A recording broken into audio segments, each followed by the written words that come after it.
So again, if I'm speaking very fast or if something wasn't clear, just raise your hand and tell me to repeat or to speak slowly, okay? I used to speak very fast. I will really try hard to speak slowly with you.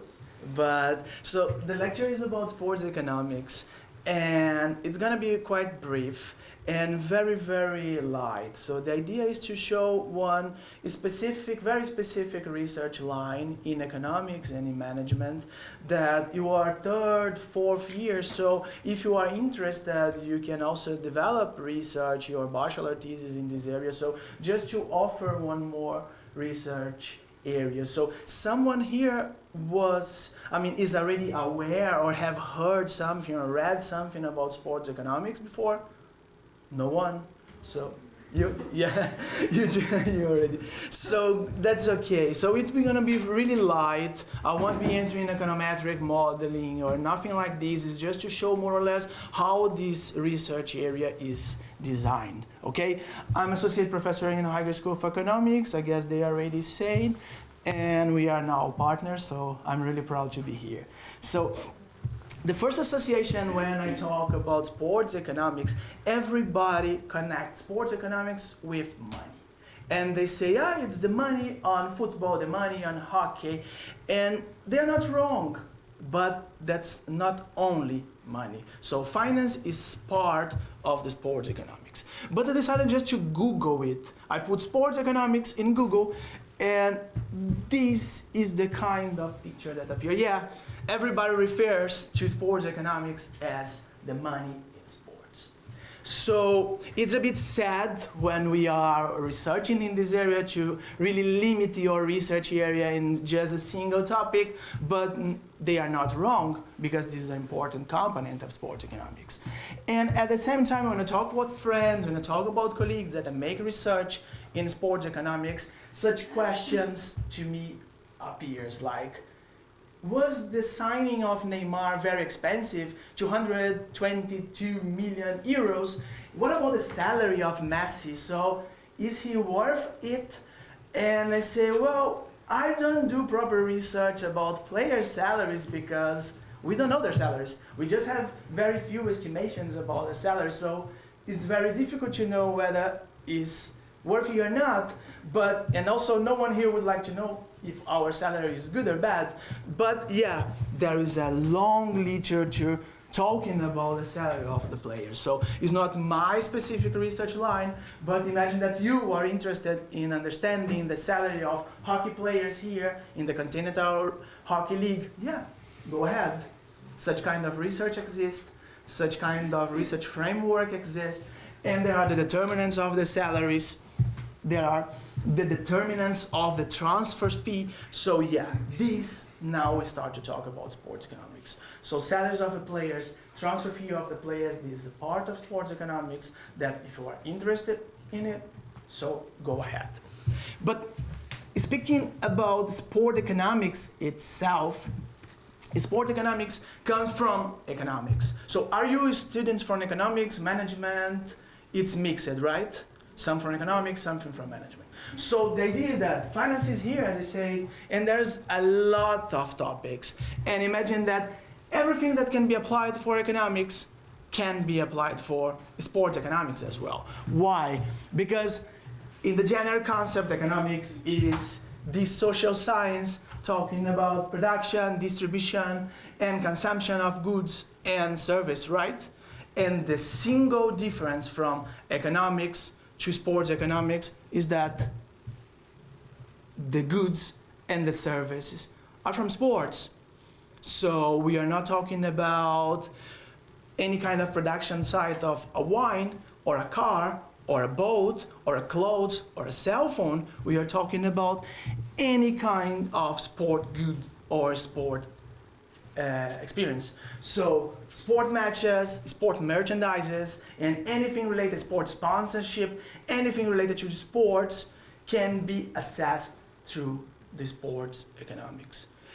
Am I very fast? Or can I keep the same pace? Is it fine to follow? Okay. So really, if it's fast, just let me know. Maybe I start to to maximize. So the point is that when we are talking about companies in general, we don't say that, I'm talking about car industry. And then you do not then mention that, again, now about the technology industry, you have direct association that the firm is a firm, the employees are employees, the product is a product. And so what we need when researching about sports economics is to do the same exercise. So clubs are the firms, and we can make any kind of research in a firm using the sport club as a firm, and also the sport league can be a firm as well, as it's organized. It's a kind of cartel that control the market and to set prices and so on. So this is the sport league, so not different than any other cartel worldwide. Professional players are workers, and then this is a very great point when you talk about sports economics, because for the economic research, it's very easy to measure their performance.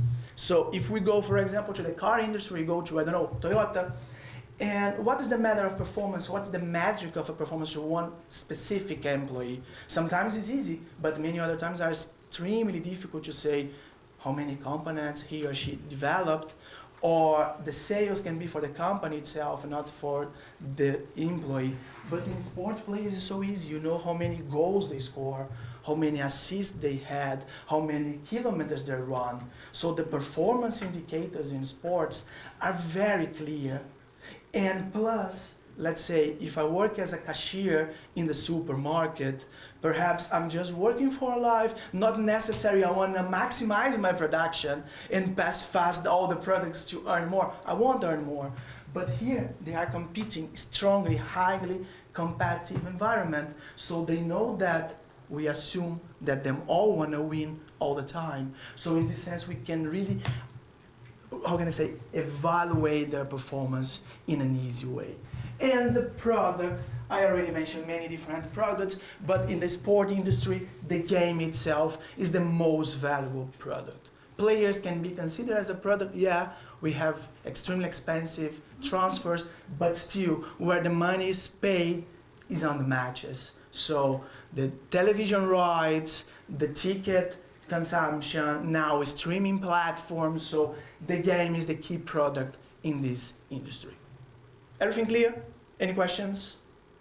Nothing? If you need, just raise hand, okay?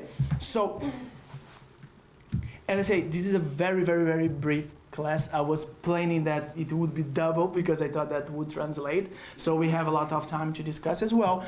But when you talk about sports economics, we have two main sides, okay? And they are very distinctive between them. So as you can see, right and left, the point is that when we are speaking about sports economics, what we do have is, on the one hand, what is so-called economics in sports. Economics in sports is the application of all economic theory, economic tools into professional sports. So we want to analyze more or less what they say. We want to analyze the performance of the firm, of the player, of the league, the product sold, and so on. So we are taking concepts from the economic theory and applying them into the sport industry. On the other hand, what we have is sport as a laboratory. So here is much more about science, while here is much more about sports. So here, for those who don't like sports, you may still see a value on this area, because if you don't like sport, you just think here sport as a setting. Maybe I don't like wine, I do, but imagine that I don't like, I could research in the wine industry. Maybe I couldn't drive, but I could research about the car industry. So in this sense, here is about sport as a setting. I will explain briefly both one. So economics in sports, here are four extremely important concepts when you're talking about sports economics. The first one is about the joint product. This is the key distinction when we compare traditional industries and sport industry, is that the product, as I say, the game, is a joint product. So two firms, at least two firms, create the product. So you need Real Madrid and Barcelona to create a match. And because what happens is that the monopoly is not an ideal situation. In a traditional industry, if some of you or any of you are owner of a company, you want to be the only one in that market because you set high prices, you increase your profit to maximize everything and earn more and more and more. But in sports, it's impossible because if I'm a racer, a Formula One racer with a single one car, the sport disappeared. Hockey league with a single one club, it disappeared. It doesn't mean that everybody want to be the first. Yeah, everybody want to be the first, but a single one doesn't exist. There is no monopoly. The second one is about uncertainty of outcome. As you can see, they are very, very old theories, and people are trying to challenge them, but most of them still hold. The second one, uncertainty of outcome, refers that funds are interested in uncertainty matches. What mean? Most of the people, they don't want to go to the stadium or to the court knowing who's gonna win.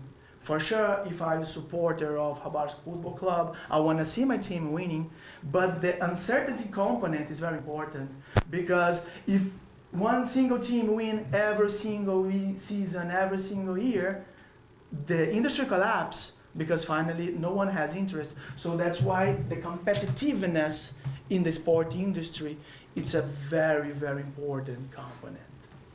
The third one, and it's a very interesting case, is about the utility function. Because when we are discussing about traditional firms, the common utility function of a firm is profit maximizer. So the owner wanted to increase the profits at the end of the fiscal year, right? But in sports, we have a small difference that we have win maximization. So for sport clubs or football clubs, not necessarily they want to increase or share revenues or profits at the end of the year. They want to win titles. So the function, the aim of the firm is slightly changed. And there's also some different utility functions in sport firms that social. Imagine that you are the owner of a very small club of general physical club that you provide for the society. You have a kind of social utility function as well. So you want people from your area being happy rather than maximizing profit or to be champion. So there are some different kind of utility function that can be specifically sport specific. And the fourth one is the contest theory, that in the case this is not specific of sports, can also be considered as a tournament theory that the winner take all. So most of the revenue go to the winner. So the consequence of this is that everybody is in this highly competitive environment because they know that being the first is much, much better than being the second or than the third, fourth, and so on. So I would say these four elements, they are not exclusive of sports, but they are very sport specific.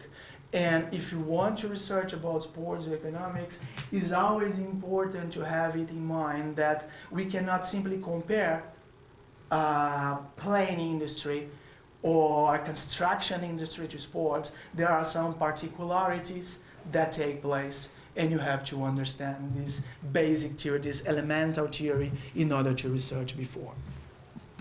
And I just put some of the papers here. If you have interest, I recommend downloading them. So the sports economics started from this paper and from this paper. So as you can see, they were talking, I guess I can use the laser, it would be a bit better. So they were talking about the labor market, so the differences in the labor market, but this goal of maximizing performance all the time, that's extremely competitive. This they already call as a peculiar economics. So here they state this idea that monopoly is not an ideal market situation in sports. Here it's an extremely interesting paper, not so old, that they are explaining how sport leagues are organized. So as I say, most of them work like a cartel. They control the set price. In the United States, for example, they control who can play. It's not like a football that you go to the first, to the second, they go up and down. No, there they say, we want a team in that particular area of my country because it's going to maximize the revenues of the whole league. So this is a proper cartel. So it's interesting to read this one as well. So stadium attendance was where most of the people entered in the sports economics. So is understanding what are the factors that make people go to the field, to the stadium. So this is a key area in the sports economics. I would say that, for example, in the Russian context, there is a big room for improvements. I mean, we had in HEC some students doing research in football, but you can do in hockey, you can do in basketball, you can do in volleyball, you can do in any other kind of sports, because this has a very practical implication. You know what is the optimal price of the tickets. You know if people prefer to go on Sunday rather than Wednesday. If it's raining, how many people less go or more. So you understand the particularities of the industry in order to provide a help for the decision makers. And the same here, and here, for example, about NHL. So about the superstars, we face some specific people working in this industry. Let's say there are CEOs that are earning a lot, but they're still not popular. But in the sport industry, they are extremely popular. They have extreme potential to society, impact in society. And people are analyzing here, for example, the impact in performance, can be impact in attendance, so they can understand this tiny group of excellent people in the market. So it's something that sport allow you to see. So the kind of industrial structure, financial troubles, the financial fair play, for example, in the European football is a very hot topic that people are still researching. You can, for example, propose something similar in different sport areas. So yeah, so don't take the sport, I mean, you take the sport that you like, think in some inefficient points and how could you help this industry or this club or this league to get a bit better. Just take a bit of water. I guess I'm speaking fast.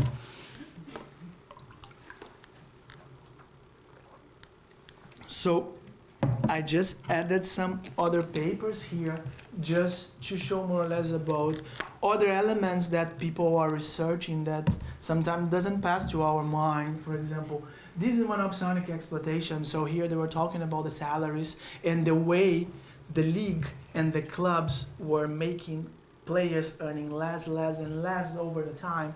And after this publication and after the mass media advertised this finding, the players start to have breaks and they were complaining because they deserved much higher salary at that time in '74 that they were earning. So had a kind of social relevance, the empirical findings that they got. So here, for example, was extremely, this is a very well published, I don't remember which paper, but one like European Economic or American Economic Review, so it's a great journal that is very hard to assess the impact of taxes in employees. So, I mean, we know that we want to pay less taxes because it increases our salaries, but we don't know marginally what is the impact of this. But having professional football, you could do this because you know that the mobility is very great and you can know whether the guy or the girl go to Spain rather to the UK based in the tax payment. So they use the sport to get it. They found discriminatory practice in the British soccer. They were seeing that clubs were setting lower salary for black players than white players. So there is a social component that is awful, that is a discrimination practice toward racial bias, but there is also an inefficiency in the market that you could hire people paying much less, getting their performance. Demand for sport already mentioned, so you can take any kind of sports. The survival of codes. So here I use, it's a very funny that they say that mediocre codes, they remain in the labor market much offer than new entrants that is different than different industries. But there are some papers that evaluate discriminatory practice in coaches. So for example, a paper that we developed, we realized that women and black Americans in the United States, they have shorter tenure. So university team, because there is very popular university teams, they tend to fire more often women or black Americans rather than white American counterparts. So you can use the society through sports in order to make research. Competitive balance, I mentioned that the competitiveness is a very important element, so you can measure, there are many metrics to evaluate whether the league is competitive or not, and you can understand what are the factors that make competitive or not. And the time of the match, I mean, UEFA changed the time of the match. What were the consequences of this? Small teams were losing more or winning more, far teams were losing more or winning more, so they could measure this, and probably can be done through the Continental Hockey League. It's such a huge league, such distance, so a match that he's been playing in the other side of Russia, what's the impact for the clubs that are from here or opposite side? So there are many other things. So the idea is to look at the sports not only more as an entertainment, but as a research area. And this is just my small contribution over the years, just to say that, yeah, I'm into this area. I'm talking about competitive balance. I'm talking about labor market and tournament relevance, management of things. And I mean, I'm working over the time. Elena Shakina, for example, she's part of 2 of our research as well. So she's also entering into the sports economics field recently. And that I would say that I invite you to take part of this, because if you like sports, research about sports is like you spend your time doing a research, not just to do, but something that you are interested in. And the other side, just to more or less to close, this is a site for those who don't like sports, have no idea about sports, and don't like to play, don't like to watch, but still think, I need data to make my research. And I need a nice setting for develop my bachelor thesis, perhaps my master thesis. So probably sport can provide this to you. And why? Firstly, I already told you about the workers. They are professionals. They are highly paid, is highly competitive. Second, we have a lot of data. So if you enter in any sport league, you have results, the face of the people, the race of the people, the nationality of the people, the age of the people, such information that usually we do not have in a normal country or in a normal firm. So we struggle a lot to get data, good data from firms. And in sport, it's freely available online. You enter in sport newspaper, most of this data you know the face of the person. You know where he or she came from, where he or she has been moving over the time. So we have a really massive information to conduct research. So this is a good advantage. And when we talk about sport as laboratory, I like to use these 2 examples about Newton and Galileo Galilei. They didn't care about apples or rocks. Really? I mean, do you really think that Galileo was really trying because he cared a lot about rocks? No. Or apple? No. It was an opportunity that they had to use this particular situation, these 2 particular settings, to talk about science. And then it's something that you can do the same using sports. So this is firstly, there are 3 papers, 2 papers and 1 book that I strongly recommend if you are barely considering talking about the sports economics, that the sport business and labor market laboratory, most of the things that we're talking about, salaries, performance, faces, records, they are discussing there. It's a seminal paper, not very old, but still highly cited, and everybody on the field more or less understands this paper. And this second one is about general behavior and experimental economics. So we can do a lot of experimental research in sports. Some nature experiment that we do not need to go ask for the player to do, they are already doing in their professional performance. So you can simply measure according to natural change that happen over the time. And also you can focus about the behavior elements. Let's say behavior economics is something very trendy and very powerful over the last 20 years. And we can assess, for example, about expectations, about choking under pressure because they face pressure. Imagine you like a biathlon athlete playing in front of your national people.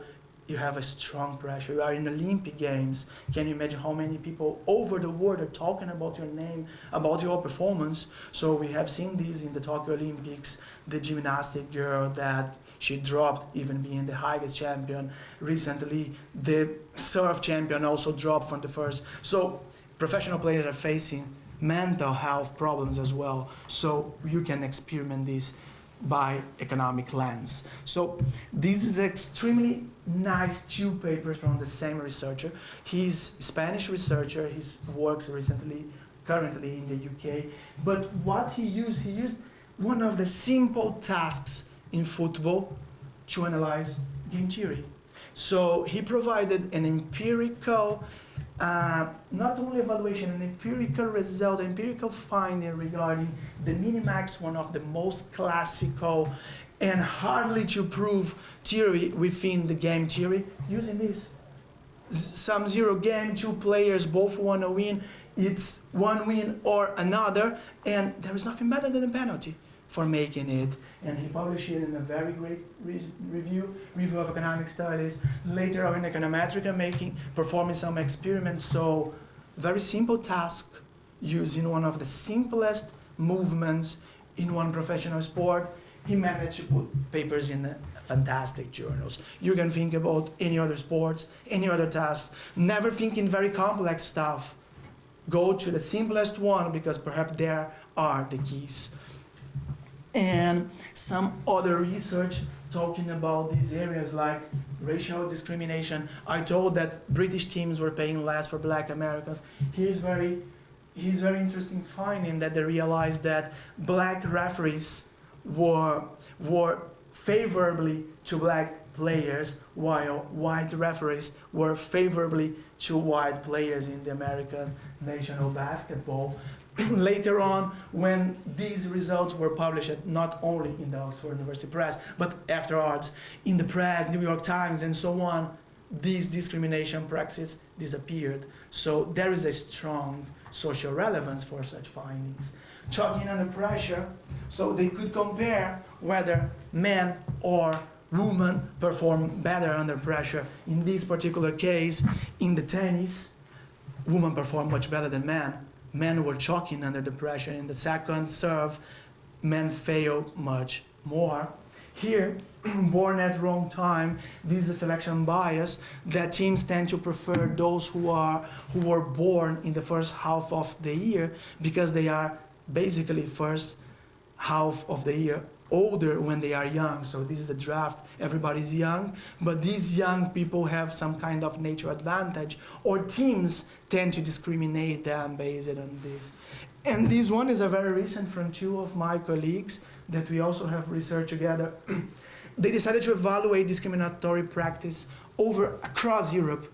They submitted questions whether you could do practice in a football amateur club with local name, foreigner name, and we're checking which countries were more discriminatory than others in the European context. So, as I say, if you don't care about sports, and this is absolutely fine, no one needs to like sports, and many people don't like, you can also use this data so psychological research, economic research, behavior research, management research, you can use through sport data.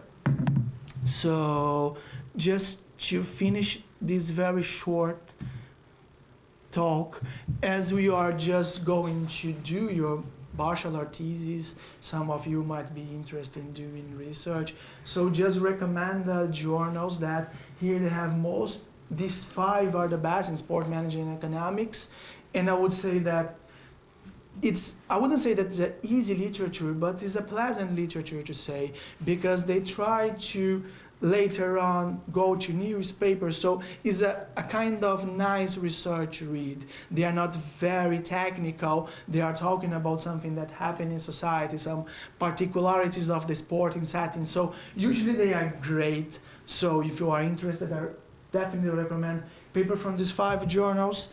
There are some others as well. And from my side, that's all. This is just really an introduction. Thank you very much for your attention. I'm sorry if I was fast, but I can answer any of your comments. Thank you, guys.